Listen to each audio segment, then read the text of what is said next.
सुगंधा आज बहुत ज्यादा खुश थी क्योंकि उसके इकलौते बेटे तुषार की शादी जो हुई थी। सुगंधा के पति के मरने के बाद उसने ही अपने घर को संभाला था। उसका एक बेटा तुषार और एक बेटी रुचिका थे। अब सुगंधा ने तुषार की शादी कर दी और आज उसकी बहू का गृह प्रवेश था। वो अपनी बहू के आने का इंतजार कर रही थी और तभी उसकी पड़ोसन कुसुम आती है और सुगंधा से कहती है, सुगंधा क्या बात है, अब तो तेरे भी घर में बहू आ जाएगी। अब तो तेरे पास फुर्सत ही फुर्सत होगी, जिसके बाद हम दोनों बहनें मिलकर पड़ोस की चुगलियां किया करेंगे। अरे नहीं नहीं कुसुम, मेरे पास इतना समय ही कहाँ होगा।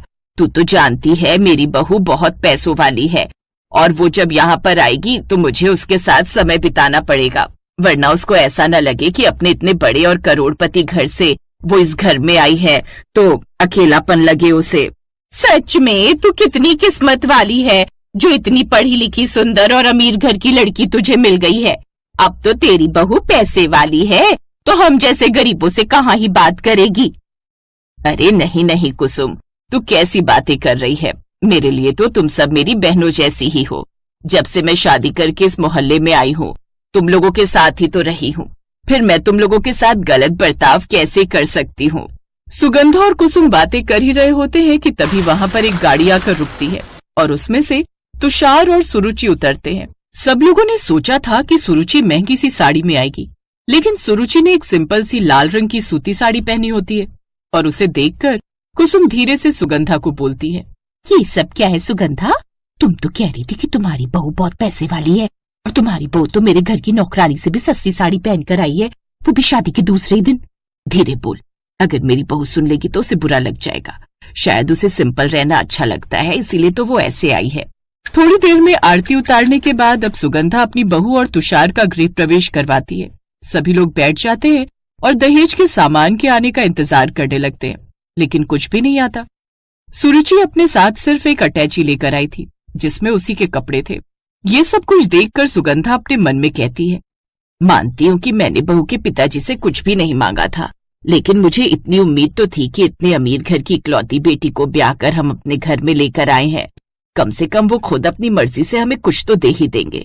लेकिन बहू तो सिर्फ अपने एक दो जोड़ी कपड़े लेकर ही आ गई, लेकिन कुछ बोल भी नहीं सकते वरना कहेंगे कि कैसी लालची सास है।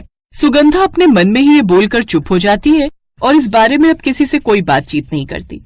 अगले दिन सुरुचि की पहली रसोई की रस्म थी। वो रसोई में जाकर सब लोगों के लिए पोहे और चाय बनाकर तैयार कर देती है। तभी रसोई में सुगंधा आती है और कहती है, ये क्या है रुचि बहू, हमें लगा था कि अमीर घर की बहू है तो नाश्ते में कुछ बढ़िया बनाकर खिलाएगी, लेकिन तूने तो पोहे और चाय बना दिए जो तो हम वैसे भी खाते रहते हैं। नहीं माँ जी, हमारे घर में भी हम लोग चाय और पोहे ही खाते हैं और कभी कभी तो रात का खाना बच जाता है तो गर्म करके खा लेते हैं। अब सुरुचि की इस बात को सुनकर सुगंधा और ज्यादा हैरान हो जाती है और मन में बोलती है कि इन लोगों ने तो कंजूसी की सारी हदें ही पार कर दी हैं। सुरुचि को घर में आए हुए कम से कम 10-15 दिन हो गए थे, लेकिन सुरुचि जो भी काम किया करती वो सब गरीबों वाला होता। वो साबुन की बची हुई टिकिया को इस्तेमाल किया करती, पानी भी बचा बचा कर इस्तेमाल करती और एक साड़ी 2 दिन तक पहनती ताकि उसे कम धोना पड़े। ये सब कुछ देखकर सुगंधा बहुत ज्यादा परेशान थी। वो कुसुम को जाकर सब कुछ बताती है और कुसुम कहती है, ये सब कुछ क्या हो रहा है सुगंधा? तू कहीं गलती से गलत लड़की तो उठाकर नहीं ले आई? तूने तो बोला था बहू तेरी पैसे वाली है, लेकिन ये तो मुझे किसी कंजूस बाप की कंजूस औलाद लगती है। लगता तो मुझको भी है, लेकिन कुछ कह नहीं सकती मैं। अगर कुछ बोलूंगी तो बहू को बुरा लगेगा और लोग बोलेंगे कि कैसी सास है। बहू को आया भी कुछ ही दिन हुए हैं और अभी से उसे उदास कर दिया। ऐसे कुछ दिन गुजरते हैं। एक दिन सुरुचि अपने कमरे में बैठकर अपने पिताजी से बात कर रही थी और रो रही थी। वो दरवाजे तक पहुंची ही थी कि वो सुरुचि को अपने पिताजी से बात करते हुए सुन लेती है। पिताजी, आप ही बताइए कि मैं क्या करूं? मेरी शादी तय होते ही हम लोगों के बुरे दिन शुरू हो गए। आपका सारा बिजनेस डूब गया। आपने बड़ी मुश्किल से मेरी शादी कर्जा लेकर की है। जब ये बात मेरे ससुराल वालों को पता चलेगी कि उनकी बहू पैसे वाली नहीं बल्कि आप कंगाल हो चुके और आपके ऊपर बहुत कर्जा है, तो इन लोगों पर क्या बीतेगी। दरवाजे पर खड़ी हुई सुगंधा ने ये सारी बातें सुन ली थी। उसे अपनी बहू पर बहुत गर्व होता है कि वो अकेले इतना कुछ झेल रही थी और उसे इस बारे में पता ही नहीं था। सुगंधा मन ही मन सोचती है कि अब उसे बहू की मदद करनी ही होगी और कुछ दिनों के बाद बिना सुरुचि को बताए उसके पिताजी को घर पर बुला लेती है और फिर कुछ पैसे उनके हाथ में रखते हुए कहती है, समधी जी, आप अकेले इतना सब झेल रहे थे, बस बहुत हो गया। अगर हम सब लोग एक परिवार हैं तो आपको हमें इस बारे में बताना चाहिए था, लेकिन अब मैं आपको और परेशान होते हुए नहीं देख सकती। बहन जी, आखिर एक बेटी का पिता है, अकेले ये सब कुछ झेल रहा है, लेकिन मैंने कभी नहीं सोचा था कि मेरी बेटी इतनी भाग्यशाली है कि उसे इतना अच्छा ससुराल मिला है। माफ करना माँ जी, मैंने आपको कुछ नहीं बताया। मुझे नहीं पता कि आपको ये सब कुछ कैसे पता चल गया। मैं जानता हूँ बेटा कि तूने किसी को कुछ नहीं बताया है, लेकिन आज नहीं तो कल ये सच्चाई इन लोगों के सामने आनी ही थी कि उनके घर पैसे वाली बहू नहीं बल्कि एक कंगाल पिता की बहू आई है। ऐसा मत बोलिए समधी जी, आपने अपनी बेटी हमें विदा कर दी, उससे बड़ा वो हमें क्या ही दान देते। और वैसे भी इस दुनिया में सबसे बड़ा दान तो कन्यादान ही होता है, जो कि आपने किया है। मैं बहुत खुश हूँ बहन जी कि मेरी बेटी को ऐसा ससुराल मिला है, और जो पैसे मैं आपसे ले रहा हूँ वो पैसे मैं जल्द ही आपको वापस कर दूंगा और धीरे धीरे सब कुछ ठीक हो जाएगा। अब सुगंधा का समधी उससे पैसे लेकर चला जाता है, जिससे वो फिर से बिजनेस शुरू करते हैं। वहीं सुगंधा भी सुरुचि की आर्थिक स्थिति के बारे में किसी को भी नहीं बताती, यहाँ तक कि अपनी गहरी मित्र और पड़ोसन कुसुम को भी नहीं। ऐसे ही कुछ दिन गुजरते हैं और अब सुरुचि के पिताजी की आर्थिक स्थिति बिल्कुल ठीक हो जाती है। वो एक बड़ी सी महंगी गाड़ी उसे गिफ्ट करते हैं और सुरुचि और उसका परिवार मोहल्ले में गाड़ी को खड़ा करके उसकी आरती उतार रहे थे। तभी कुसुम आकर सुगंधा से कहती है, अरे वाह सुगंधा, तेरी बहू तो सच में पैसे वाली है। देख तो उसके पिताजी ने कितनी बड़ी गाड़ी गिफ्ट की है। कुसुम, उन्होंने अपनी इतनी प्यारी और गुणी बेटी हमें दे दी, उसके आगे तो ऐसी 100 गाड़ियां भी बेकार है। वैसे बहू मेरी बहुत पैसे वाली है। माँ जी, पैसे वाली के साथ साथ अब मैं किस्मत वाली भी हूँ, जिन्हें आप जैसा ससुराल मिला है, वरना मेरी किस्मत में इतना प्यार होगा ये बात तो मुझे पता ही नहीं थी। अपनी माँ की मृत्यु के बाद मैंने सोचा भी नहीं था कि मुझे इस घर में आने के बाद इतना प्यार मिलेगा। मैं बहुत ज्यादा किस्मत वाली हूँ। होगी क्यों नहीं, मेरे घर की बहू जो है, अब तो बस पूरे मोहल्ले वालों को जल भुनकर राख हो जाना है, मेरी सुंदर सी बहू और उसके संस्कार देखकर। सुगंधा की बात सुनकर सब लोग हंसने लगते हैं, जिसके बाद अब सुगंधा समझदारी के साथ अपने परिवार वालों के साथ रहती है। सुरुचि भी अपने घर वालों के साथ अपने रिश्ते को बहुत अच्छे से निभाती है और खुशी खुशी रहती है।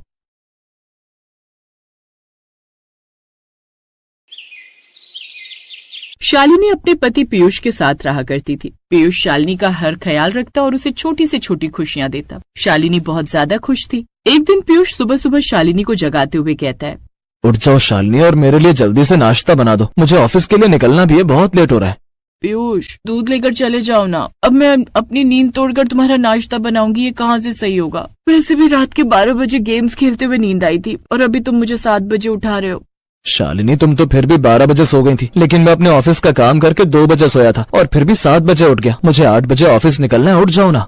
ऐसे दिन गुजर रहे थे और एक दिन जब शालिनी छत पर योग कर रही थी, तभी एक कौवा आकर काव काव करने लगता है और शालिनी कहती है, क्या बात है, आज ये कौवा कुछ ज्यादा ही काव काव कर रहा है, लगता है इसे भूख या प्यास लगी है।